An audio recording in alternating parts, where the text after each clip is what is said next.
Hey, hello, it's me Maria from Tijus Academy. Today we are going to discuss about phrasal verbs. അതിനു മുമ്പ് എന്താണ് phrasal verb? ഒരു വെർബിൻ്റെ കൂടെ ഒരു adverb അല്ലെങ്കിൽ ഒരു പ്രിപ്പോസിഷൻ ഇതിൻ്റെ കോമ്പിനേഷനാണ് phrasal verb എന്ന് പറയുന്നത്. ഇംഗ്ലീഷിൽ അങ്ങനെ ഒരുപാട് phrasal verbs ഉണ്ട്. നമ്മൾ ഇന്ന് നോക്കാൻ പോകുന്നത് ഹെഡിനെ കണക്ട് ചെയ്ത് വരുന്ന കുറേ phrasal verbs ആണ്. So, our first word is head out, which means to leave a place or start a journey. ഒരു സ്ഥലത്ത് നിന്ന് പോവുക അല്ലെങ്കിൽ ഒരു ജേർണി ഒരു യാത്ര തുടങ്ങുക ഇങ്ങനൊരു സെൻറ്റൻസ് ഫോം ചെയ്യുമ്പോൾ ഹെഡ് ഔട്ട് എന്ന ഫ്രേസൽ വെർബ് അവിടെ യൂസ് ചെയ്യാം.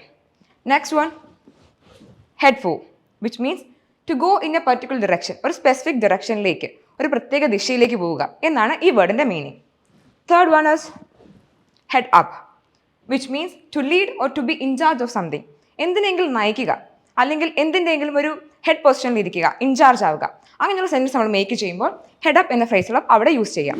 Fourth word is head over, which means to go to a nearby place ഏതെങ്കിലും അടുത്തുള്ളൊരു സ്ഥലത്തേക്ക് പോവുക നമ്മൾ തൊട്ടടുത്തുള്ള സ്ഥലത്തേക്ക് പോവുകയാണ് ഇങ്ങനെ ഒരു സെൻറ്റൻസ് ഫോം ചെയ്യണോ ഹെഡ് ഓവർ എന്ന ഫ്രേസൽ വെർബ് അവിടെ യൂസ് ചെയ്യാം.